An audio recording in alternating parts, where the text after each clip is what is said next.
Today, Noah Rubin is back. We are going through some Summer League takeaways, recent player news, the huge Pat Beverley news going to Israel. It's time for Balls Deep. I'm the type to get shit done. You the type to observe. March Madness on my speakers, but today's November 23rd. Got something loud in the blunt, yeah. I don't say what I want, yeah. Probably somewhere sunny getting tan. Foreign women in the sun, yeah. That's all that I need. That's all that I need. That's all that I need. Got my brothers with me. Got my brothers with me, and my mama's healthy. That's all that I need. Welcome to the Balls Deep podcast, part of Fantasy Basketball International. My name is Adam King. I'm your host at AdamKing91 on Twitter is where you will find me.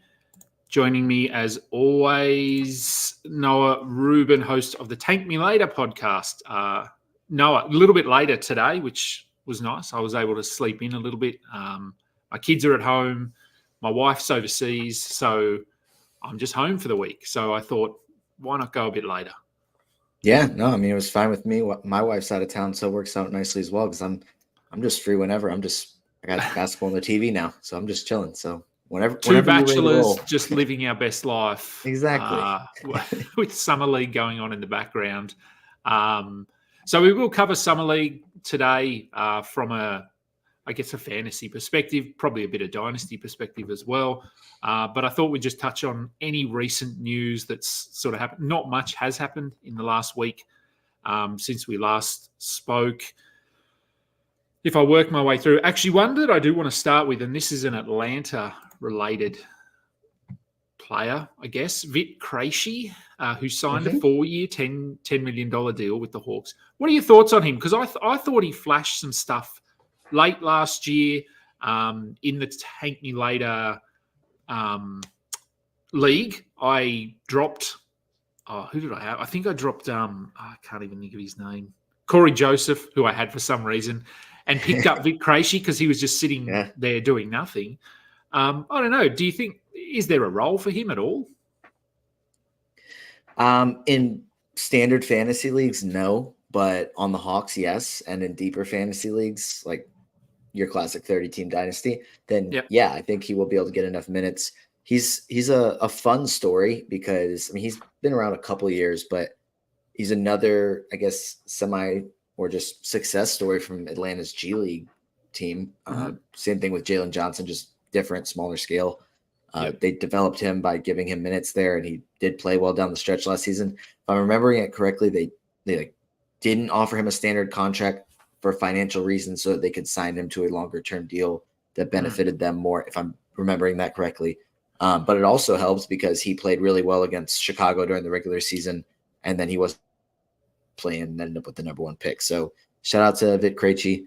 Now he's going to be in Atlanta for a while. If there's injuries, then sure, there's some minutes for him. But for the most part, he's just going to be a rotation guy that plays well for the Hawks, but not necessarily much of a fantasy guy right now. No. I was happy he was just sitting there, so I got him for nothing. Yeah. Better than Corey Joseph. Much better than Corey Joseph. So I guess if I work my way through, we have a look. Obviously, Jalen Brunson signed that deal with the Knicks. Took a bit of a pay cut to allow them some flexibility with signing other players. I thought, I mean, it doesn't surprise me coming from Jalen Brunson. Like, I know there was, LeBron is going to take a pay cut to allow flexibility, and he took $2 million less or something, $3 million less. But yeah, look, I mean, Jalen Brunson took in the long run, probably not a huge hit, but at the moment it was a pretty significant hit. I mean, any thoughts on that? Does it surprise you that he did that? And do you think it helps the Knicks with being able to sign some other guys and Mikal Bridges to a long-term deal and that sort of thing? So I don't know. I guess just maybe more broadly, what are your thoughts on the Knicks? Are they ready to take that next step now? Yeah, I mean, as soon as they traded for Mikal Bridges, I was like, wow, like this team could win a championship. And now that they have financial flexibility to continue to add to this team because of Jalen Brunson just making a selfless move. Like, I mean, in comparison, I don't know the exact dollar amount that he missed out on, but like he's still going to get over $150 million over the next 4 years. And he's already made a lot of millions of dollars. He's doing okay. I think that's kind of the, in comparison to NBA players, like obviously he's not getting paid to his talent, but like my wife's not into sports. So when I tell her these contracts that these players are getting, she's just like, it's mind boggling. So like, she's just, I just don't get it. So I think he's still doing okay. He'll still be able to, make rent, he'll be okay. I think so. So, but yeah, now they have a chance to win a championship. So I think it just shows what he cares about. And it just shows that he's very serious about winning. And I'm not saying that is for every star player to do, but I think like, it's not like he signed for like the vet minimum. Like he's going to get paid pretty well. So if it gives them a little bit of flexibility to add a little bit more talent and they're able to win a championship, then hey, it'll be worth it. I'm sure if they don't end up winning a championship during his time at the Knicks, then he's gonna be like, yeah, I wish I would have taken the extra $3 million, whatever it was. But if they win rings, I don't think he'll care because endorsement money, other things like that, like he'll make up for it. Yeah, I don't think we'll be seeing him living on the streets anytime soon, so he'll be fine. All right, scrolling up. Yeah, we don't need to talk about Taj Gibson. Gosh, if they would have just given him like a massive deal, like thank you, Jalen Brunson. Now we can make Tom Thibodeau happy. 3 years, $30 million for Taj Gibson. Let's get him in here. As I said, Pat Beverly is apparently on his way out of the NBA, off to Israel to play for Tel Aviv. I think it was that I read somewhere. I believe so. Yeah, no, obviously nothing to talk about fantasy-wise. Are you surprised, though? Like, do you think he still had a role somewhere? And do you think we see him back in the NBA at some point? Yeah, I mean, I think he definitely could have signed with a team, and I'm sure there were teams that were interested. The quote from his podcast's Twitter account said that his quote was, "They gave me everything I asked for. I couldn't refuse." So I don't know how much money he's getting. I don't know if there's other perks alongside of that enticed him to say, "Hey, I'm going to, go overseas. I'm not going to play the NBA right now." But I would assume, unless they've literally just thrown him so much money and endorsements and all these other things to get him to come over there and continue to do that, then maybe he will come back to the NBA. But I mean, if it made that much sense for him, then I'd like, sure, go ahead and have fun. I'm sure he'll have a larger offensive role, I would assume. So that'll probably be fun for him as well. Yep, and he'll probably have quite a lot of flexibility socially as well. I would think they'll just do whatever you want to do as long as you turn up for the game, as long as you turn up for training, go and do whatever you want to do with whoever you want to do it with. Probably the only, I guess, move that probably fantasy-wise not huge, but Gary Trent signing with the Bucks for 1 year, which I think is a good pickup for them in terms of real life. I think it helps them with their ability to spread the floor. He basically comes in and replaces Malik Beasley, who's gone over to Detroit.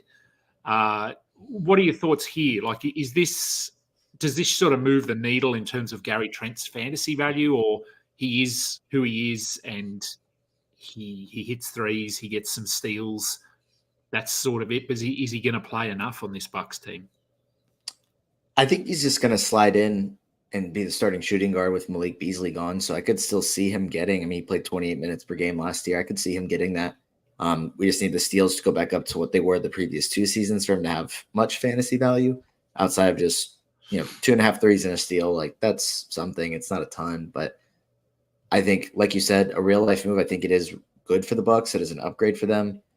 And now for fantasy, it's not a bad spot. It's not a great spot. It's probably better than it was last year, but I don't know, not moving the needle. Like you said, late round target. Sure. Yeah, I think so. Yeah. I think back end, if you just need those threes and steals, he is pretty hit or miss when it comes to threes. Like, he'll have games where he'll hit 5 or 6 of them, and then he'll score 3 points on 1 of 9 shooting. So yeah, up and down. Oh yeah, we'll do that. Okay, well, let's move to Summer League. I'll pop this. Sorry, I was reading the question. Let's pop it straight up. Who had a worse night last night? Cam Whitmore against the Piston or Ingrid Andress? I mean, it's not Cam Whitmore. Like, it's just not. I mean, it was a bad Summer League game, sure. Like, I don't even know the exact numbers off the top of my head, but like nobody's watching Summer League in comparison to watching the Home Run Derby and then watching like clips of the national anthem on social media. So yeah, I think this is a pretty easy one. Even 9 times out of 10, I would go, Ingrid Andress, who's that? But even I know who Ingrid Andress is. If you would have asked me this question yesterday, I would have had no idea. No, neither would I. But it did pop up in my feed, and of course I clicked through and watched it. It was, it was hard to watch. I don't really know what was going on there, but I would say, well, look, I mean, yeah, she had the worst night, but we're talking about her. People know who she is. I'm just some guy sitting in Australia who now know who Ingrid Andress is. So she also apparently said that she was drunk and she is getting herself help. So I mean, Cam Whitmore didn't have an alcohol excuse, I guess. So I guess that does even the playing field a little bit.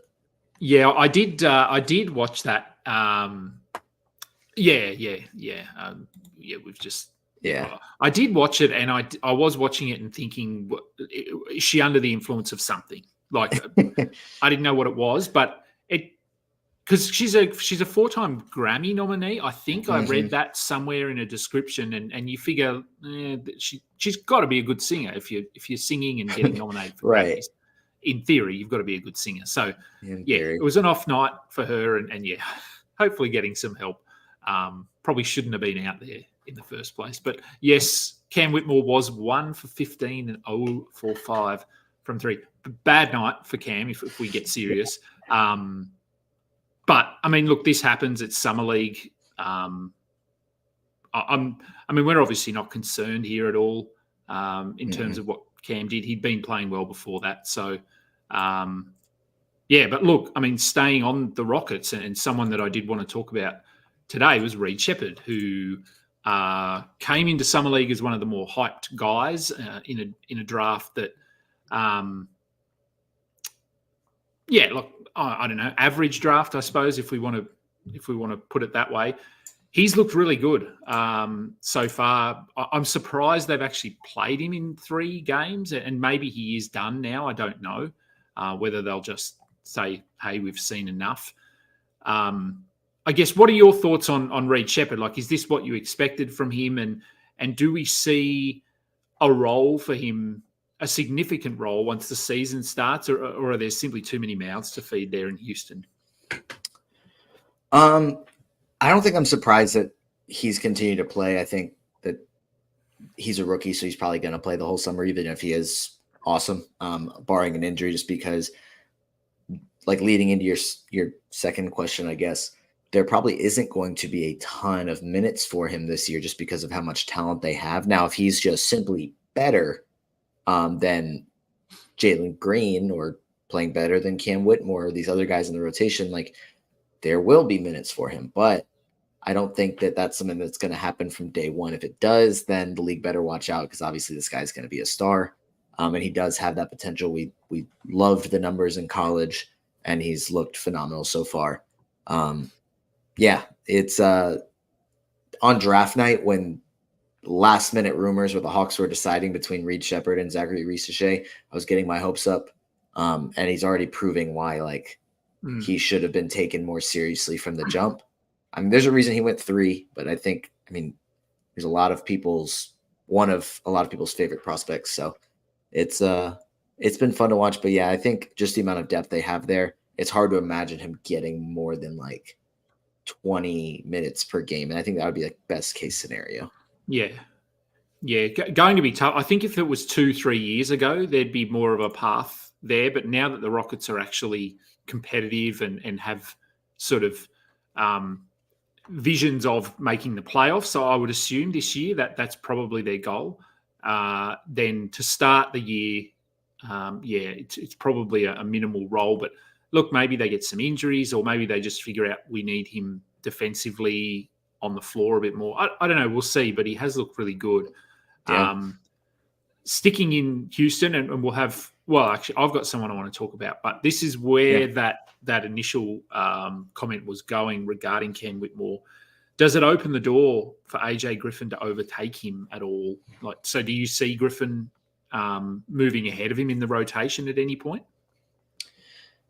I don't. I think like there's a chance. I'm not going to say no, but I don't see that happening. I think this was a very bad shooting night for Cam Whitmore, but he has been good in Summer League aside from that game. And he's actually through 3 games, he's shooting 38%.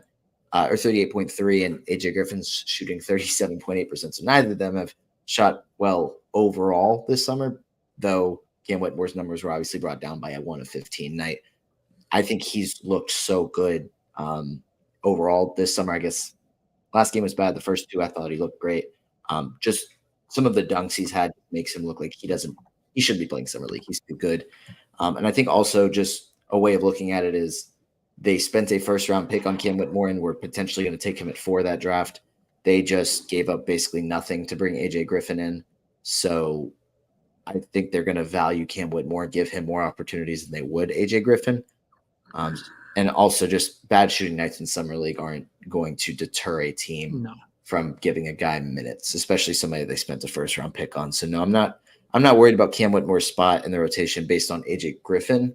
It's more about how healthy is everybody else and how is he in comparison to Tari Eason, Jabari Smith, Dylan Brooks is obviously still there soaking up minutes, which isn't fun for fantasy. But yeah, a lot of other guys to be concerned about as far as Cam Whitmore's minutes, but AJ Griffin isn't one of them. And then final guy in Houston that I wanted to talk about is Orlando Robinson. So he was let go by Miami, and this will actually take us into our next question. But he was let go. The Rockets picked him up. They've given him some good run. I mean, I think he's looked good, and I was surprised. I know why the Heat let him go, but it was surprising, just given I think what we've seen from Orlando Robinson in the past. I think he's a guy that can be a solid enough backup, and he's played 3 games so far in Summer League, double-digit points in all 3. He had a 22-15 game. Look, it's limited. It's Summer League. I get that. But do you see a role for him? Because obviously Şengün's the starting center. There's no question there. Who's the backup? Is it Robinson? Can he step into the role? Landale is still he's still there, isn't he? Yeah, sure. And so is Steven Adams. Oh, yeah. Yeah, okay. All right. So does Orlando does he have a role? Like, and I mean, Steven Adams, God, I wonder what they're going to do with him. That's a whole other discussion. But yeah, I don't know. Orlando Robinson he's someone that I think has a future in the league anyway. Yeah, I agree. I'm trying to remember, did he sign with Houston or is he just playing Summer League with them? Let me have a look. I think he may just be playing Summer League with them. So maybe if him playing well gets him an opportunity somewhere else. Based on what I'm quickly scrolling through after a search, I'm not seeing him signing a contract with Houston. No, I can't see him signing. Yeah. So if he's in Houston, then no, I don't think there's enough minutes for him at least anytime soon. Now, obviously, Steven Adams isn't young, coming off an injury. So maybe eventually, if they just keep him around, if he wants to be there. But if not, like he's played well enough this summer that maybe he does earn a 2-way somewhere else that needs center depth a little bit more, and then he can work his way into a role. But no, I mean, it's good to see him play well. Hopefully it leads to something for him, but probably not in Houston. And then Gibbo asked thoughts on Khalil Ware. Look, he's been okay, I think. I haven't watched a lot of him to this point, but I mean, he's one of the reasons, if not the reason, that Miami actually let Orlando Robinson go is because they drafted Khalil Ware. He started.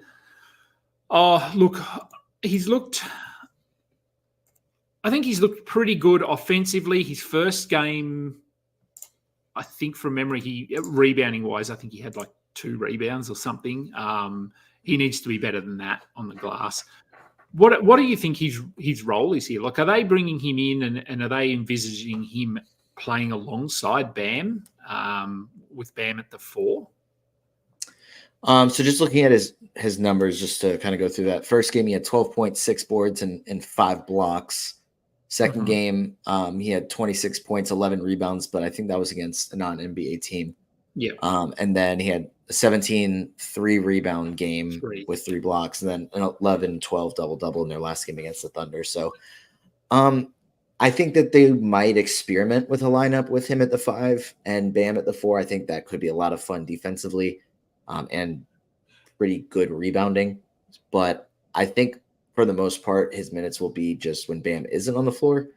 But they do have the versatility where I think they could make it work at times, and we'll just have to see how much Eric Spoelstra likes it or not. But I think he's looked good so far. The numbers also look great. So I'm excited about it. It's another guy that when the Heat get him, like the last few first-round picks that they've made, or at least top 20 picks, have all been really good. I think they've made it's past 9 years, 3 picks, but before where 3 picks in the top 20, and it was Hawkes, Hero, and Bam. So they have a pretty good hit rate when they're given an early pick.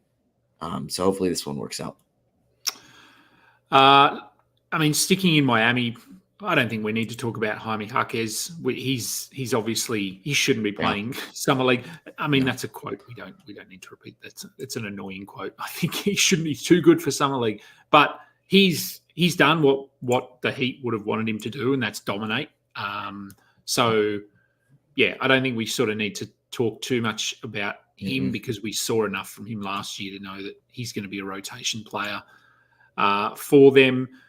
Someone who only played one game, and I'm assuming will probably only end up playing one game, is Jaden Springer for the Celtics. They managed to land him last year basically for nothing. The Sixers, I don't know whether they gave up on him but from memory, I think Sixers fans weren't too happy with the fact that they just let him go. Boston fans, on the other hand, were very happy to just have him sitting there on the bench. He looked really good in his one game that he did play. He had 23 points, 6 assists, 2 steals, 2 rebounds, 3 threes, 100% from the line. Obviously, it's Summer League, so the stats are always going to be you're not going to sort of look at them and go, this translates to the NBA. But what do you think his role looks like this season? Are they going to try and get some minutes into him? They're basically rolling out the same lineup. Why wouldn't you, given you're coming off a title run? Does he figure it all? And dynasty-wise, what are his sort of prospects, I suppose? Dynasty-wise, he's still a stash. I think he's a talented player. He showed it in his singular Summer League game. Right now, it's just about opportunity for him. That's just not there in Boston. It's just not with the amount of talent that they have, and like in their core 6 guys. And then they also have Peyton Pritchard. So there's not a ton of guard minutes to go around. Could they like sprinkle him in a few minutes here and there when they want him to contribute a little bit defensively? Sure. Like they have the flexibility to do that, and in blowouts, obviously he'll play, but for the most part, no, I just don't think that there's enough minutes in Boston. If he was elsewhere, then it could be a big season or a fun season for him, but not in Boston. All right. Scrolling. Anyone in particular sort of front of mind for you that has stood out or has been either underwhelming or overwhelming compared to what we expected coming into Summer League? This is a bit of a deep cut, but AJ Mitchell, who the Thunder drafted in the 2nd round, has been phenomenal. The guys at Angle Fantasy Basketball were hyping him up to me a little bit and got me on the bandwagon before the draft. And then I was a little disappointed he went to OKC because of the amount of like talent and depth that they have there. But so through 5 Summer League games, averaging 16.4 points, 4.6 assists, 1.6 steals, 1.2 threes. And I think he had a double-double, an 11 and 10 double-double. He has 2 21-point games. Not a guy that's going to be probably contributing much in year 1, but it's just another guy that the freaking Thunder are going to draft and just looks like he's going to be a really good player. So at some point they're going to have to like either make trades, because I'm sure Sam Presti's smart enough to do it well in advance that there won't be an issue, but they're going to like go into a training camp with like 20 guys that were drafted in the last few years and are talented enough to be on a roster and have to make legit cuts. But they'll probably make trades to not have that be an issue. But he's looked really good so far, and I'm excited to see, if he's able to crack the rotation or if he's just in the G League this year and just plays well there. So I think he's a guy to keep an eye on. Someone else who he's probably done for Summer League, and rightfully so. Keontae George for the Jazz played 2 games and scored 30 points in both games. Look, we're assuming he'll start this season. He'll be the starting point guard, given that's the role he sort of had last year, or at least down the stretch. What do you think this season, fantasy-wise? He's someone we need to draft. I think we're just opportunity alone warrants a roster spot on a standard league, in a standard league. But how high do you think we have to go to get him? And what's his sort of ceiling here? I guess because he's obviously a point guard, doesn't seem to have probably the assist upside that some others do, but he's going to have the ball in his hands. He's going to get assists. I don't know. What do you think about Keontae George for this season? I think, he showed as a rookie that even if he's inefficient about it, he can score, hit threes. He showed that in his 2 games this summer that he can score, as you mentioned, 30 points in both games. The assist is something that I think is kind of a long-term question of how he fits in fantasy, how he fits with the team. Is he a point guard or is he a shooting guard? They drafted Isaiah Collier. Could it be that they're going to say, okay, well, we need to figure out if Keontae George is going to be the point guard with Isaiah Collier behind him, or if Isaiah Collier plays well or Keontae George isn't as much of a playmaker as we want him to be. Is that our backcourt with Collier at the point guard, Keontae George shooting guard? They have so many first-round picks on their roster right now that, I think it'll be on top of Lauri Markkanen as well, but kind of a season of them figuring out things again and potentially a tank at some point. But it's about seeing how these guys continue to develop. But I think as far as where we draft him, I think it depends on your build. If you're punting field goal percentage, then that makes him a little bit more exciting, but he's not giving you defensive numbers. The assists are pretty decent, not great. I'm assuming that'll go up, maybe closer to 5. But you're getting okay points, pretty good threes. I don't know, like in the right build, maybe around 100, but he's young enough that the upside is still there and he could be a lot of fun. But I don't know. I think just looking at the numbers realistically, I don't know how much earlier I'd draft him than 100.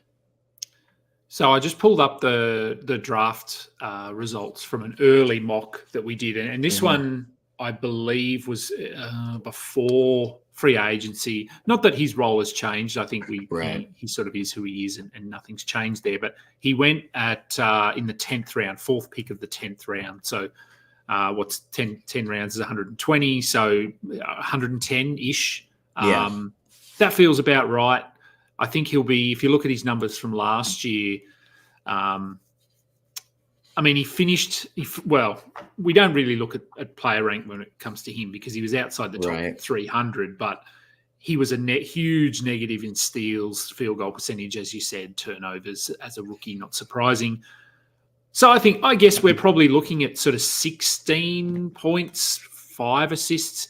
I think if he can get up to a steal, and that's probably wishful thinking based on what we saw last year, but if he can get close to a steal, there's enough there for him to be a late round guy. And I, like you said, I think I probably wouldn't go inside the top 100 to get him, but sort of anywhere beyond that is fine, I think. All right. Now another guy that probably had a larger role last season than what, even the team had thought he would, is Scottie Pippen Jr.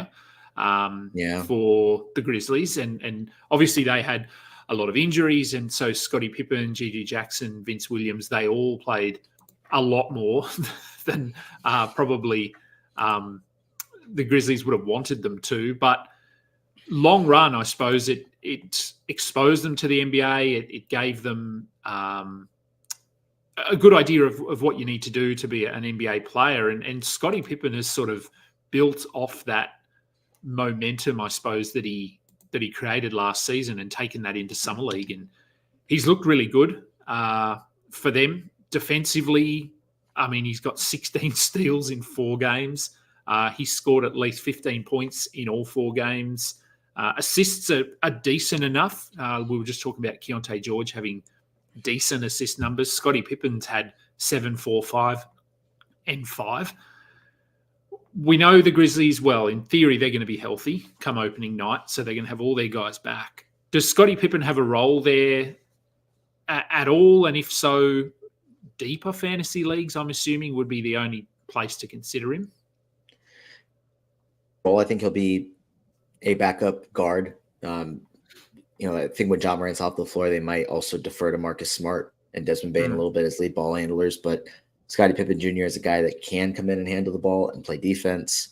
I think he'll definitely have a role. As far as how much he impacts fantasy, I think that's entirely dependent on there being, I don't even want to say it for Memphis, but, No. because I don't want to speak that into existence after the season they just had. But if opportunities arise for him to see more minutes, then I think he's a guy that has a fantasy-friendly game. But I think just, from day one, not enough minutes for him to be a guy worthy of a draft pick outside of course, your 30-team leagues will have, of course, everybody's fantasy relevant at that point. But your 12, 14, 16-team leagues, I don't think there's enough minutes there. Friend of the show, friend of a lot of shows that I'm on, actually, Matt Carmody. Do you think Stephon Castle has any value for fantasy this season? I think he's looked decent so far, and obviously Chris Paul is there as well. So, I mean, what does their lineup look like? Are they going to play Vassell at the 3, play Castle alongside Chris Paul, or does he simply come off the bench and play as the backup? And then if and when Chris Paul misses time, which I think he's going to, whether it's just because of management or injury or giving him a night off, Castle sort of steps in then and has a bigger role. So is he someone that has sustainable value, or is he just a streaming guy on those nights when he plays a larger role? I think probably as a rookie, probably just more of a streaming guy. But honestly, I don't know exactly what his role looks like as a rookie at this point, because they added Harrison Barnes, which I don't think we were planning on originally after they signed Chris Paul. So starting 1, 2, 3 is probably going to be Chris Paul, Vassell, Harrison Barnes, and then how much? Like, I'm assuming they will give Stephon Castle reps at point guard, but how many are they going to give him early on? Now they kind of have a rotation that should at least be competing for a play-in spot. So how serious are they taking that? Are they prioritizing, hey, let's have postseason experience over, hey, let's have Stephon Castle playing point guard minutes, where they can just say, hey, we're going to, give you reps, but for the most part, you're going to be playing the 2, you're going to be playing off ball. Trey Jones is going to be the backup point guard for Chris Paul. Stephon Castle, you're mostly going to be a backup 2. If there's injuries, we'll shift you over to point guard, because if that happens, there's not as many assists for him. I think, the shot is always going to be the number one question mark, because if he's able to knock down open shots, that increases his minutes, increases his numbers.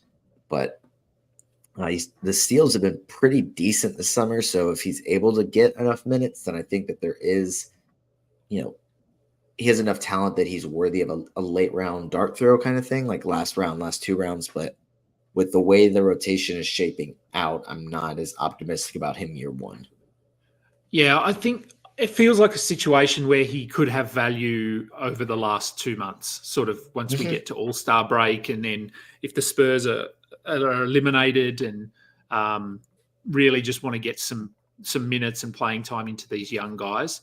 And that's when we might see Chris Paul as we've seen the Spurs do in the past, where they will just give their guys, they'll basically alternate. So they'll play one game, miss a game, play one game, miss a game. So they've done that in the past. So it wouldn't be surprising to see them do that with Chris Paul at some point, which would then allow Stephon Castle, Trey Jones, these guys to step into more minutes. So for me, probably a guy just to watch. But yeah, as you said, if you wanted to take a last round flyer on him just to see, because I mean, we don't know, we're not coaches on the Spurs, so we don't know what they're thinking at this point.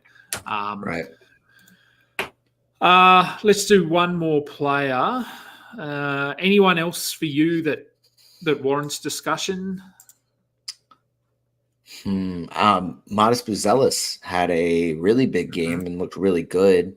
I mean, I'm not saying it was perfect, but he did have a pretty big game. I'm trying to pull up the exact numbers. I think he scored 28. Yeah, he had 28, 5 rebounds, 4 threes against the Warriors. And that was a big thing because he didn't shoot the ball well in the G League, but he was kind of saying like, hey guys, like I can shoot. I had a bad shooting season. It just came at the worst possible time, but I can shoot. So seeing him be able to knock down threes, especially after the first summer league game, he didn't hit any threes, went 0 for 4. Second game, he went 4 for 8. So I'm excited to watch how the rest of the summer plays out for him because I think if Chicago continues to tear down their team, acquire assets, open up minutes, Modest Buzelis could have a big year. Yeah, I thought he looked good in that most recent game, and it's interesting to see what the Bulls do. Whether obviously the Zach LaVine contract is the one that's hanging there over their head, and they're trying to move him, but limited interest by the sounds of things. So I would like for him not to be there. I guess we're looking at both sides of the discussion there. For him, I think he needs to move. I think he needs to go elsewhere to sort of reinvigorate his career. And it wouldn't be surprising if just his, I don't know if passion is the right word, but it would have to be a little bit drained just playing on a Chicago team that's really going nowhere when he's theoretically in the prime of his career. So I think if he can go somewhere else, that really helps him, but it then also opens up minutes or clears the path, I guess, for Kobe White, Josh Giddey, Buzelis, as you said, these guys to play more minutes. I've got one more guy I want to talk about, but I'll just pop up Gibbo's question here. Josh Christopher went nuclear yesterday. How do you foresee his future? Dynasty expert Noah Rubin, what are your thoughts on Josh Christopher? I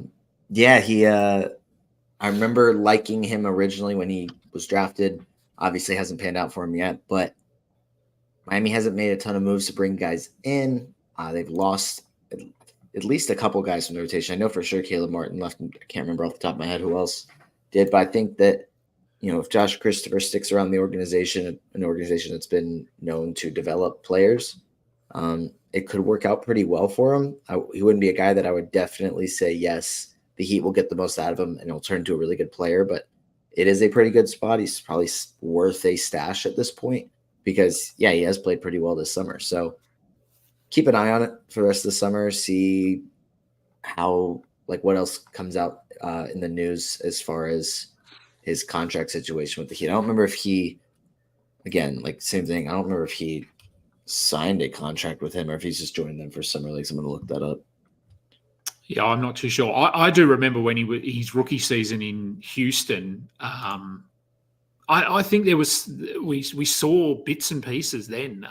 Houston, obviously, last season were a lot better, so the minutes weren't there. I think he's just playing summer league with them. I don't think he's on a contract, so I guess keep an eye on that. Yeah. But I just pulled up his game log from his rookie season, and which was the 21-22 season. But down the stretch when they were just pumping minutes into him because they were obviously eliminated, he had quite a few double-digit games, had a 30-point game. So, look, someone to keep an eye on. I think I remember thinking there's something here, and then he sort of just faded out. He played 2 years in Houston and then wasn't even in the league, I don't think, last year. Did he play for anyone last year? He was with Utah for a bit. I believe that was last season. Yeah, not sure Yeah. Anyway, but yes, someone to watch. I didn't mind him. Now, the guy I wanted to just touch on is Johnny Furphy. So Australian. I'm going to talk about Australians, Okay. of course. But Gotcha.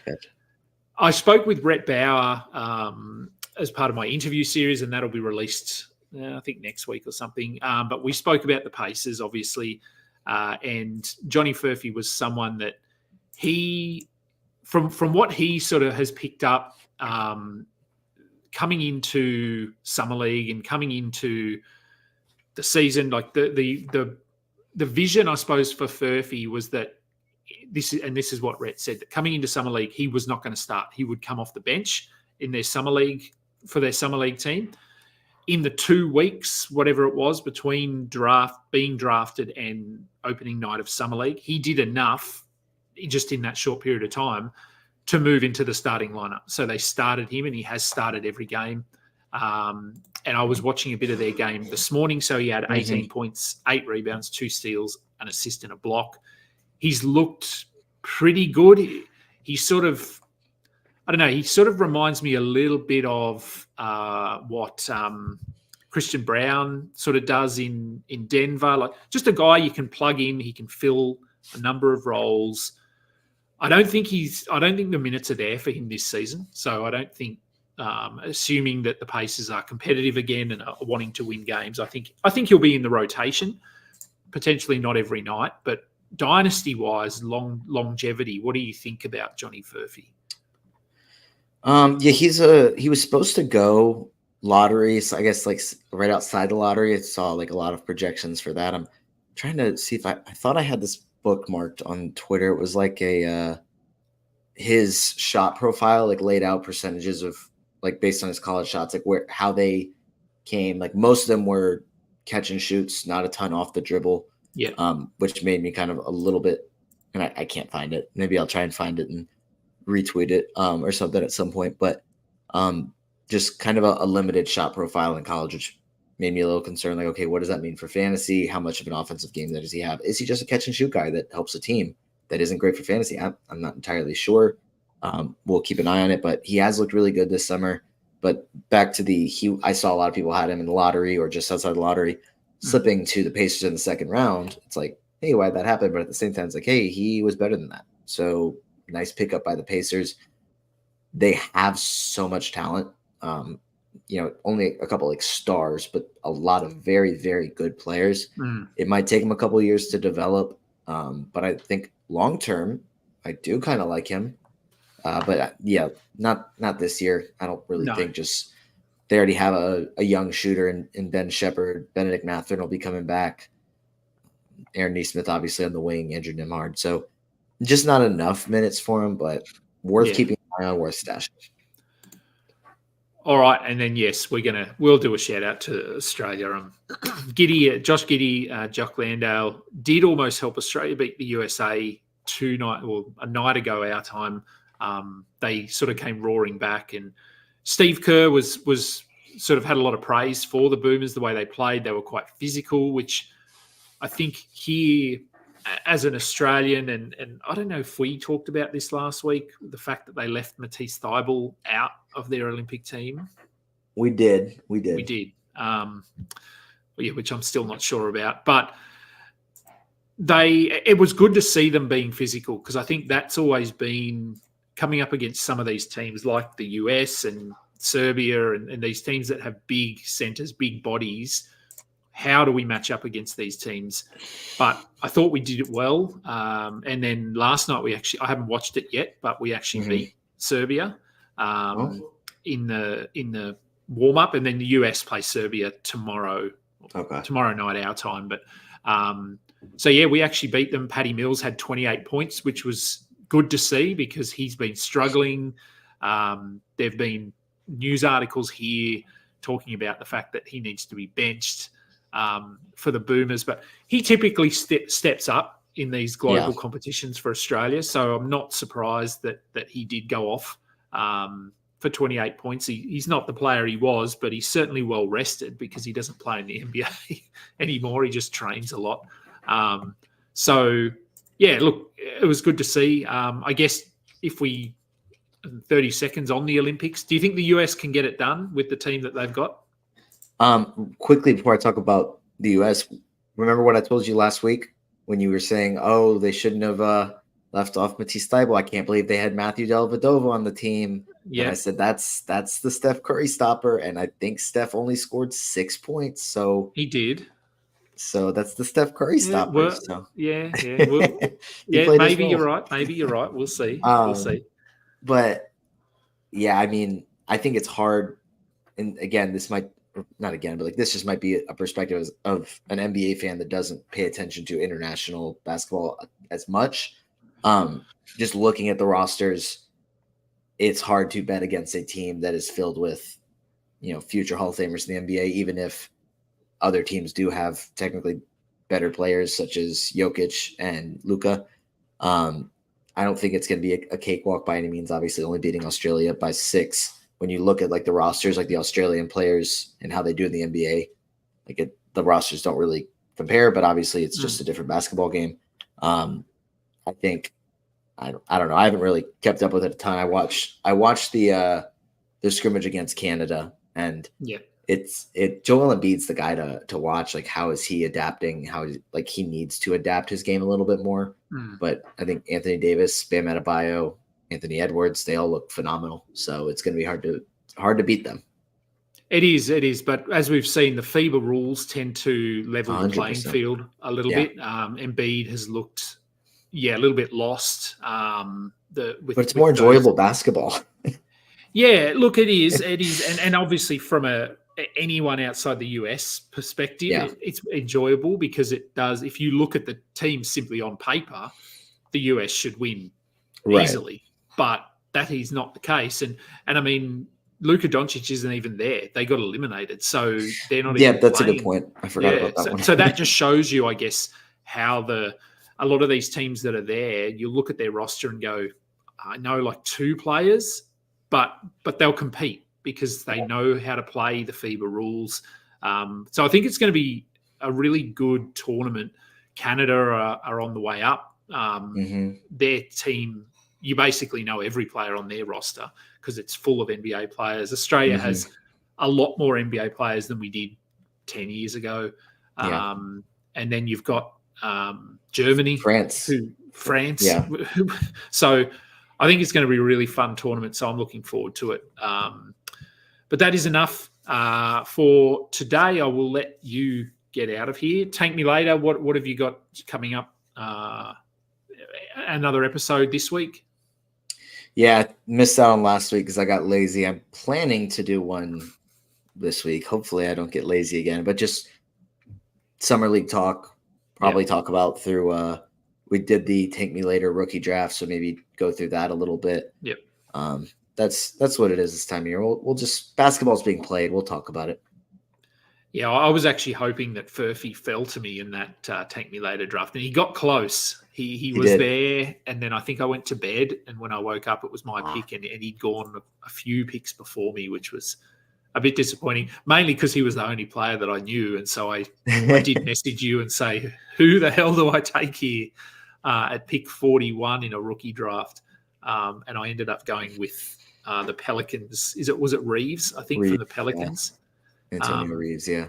Yeah, and look, he's done some stuff. I just figure that maybe if they get some injuries or something, they just throw him out there to get some threes. So anyway, we'll see. But that will do. Thanks for the questions. We always love questions. So we'll be back next week. I think we're just going to keep rolling through these shows weekly. I'm sure we'll find stuff to talk about. So remember to like and subscribe. Give us a thumbs up. Head over to our Discord server. B-Dub, I'm sure we'll put the link in the description because I was too lazy to fill in the description. So he'll pop that in there before it goes up on YouTube. He is rolling out slowly the draft-only leagues. I think he's done maybe 6 so far, and they fill up pretty quick. So I think he just needs to find some time to do some more, and they always fill up nice and quick. So head over there if you wanted to be part of one of those leagues. That will do for today's show. Until next time, catch up. You just listened to another episode from the Fantasy Basketball International Podcast Network. Thanks for joining us. And for more information about joining our community, please check out our website at fbibasketball.com.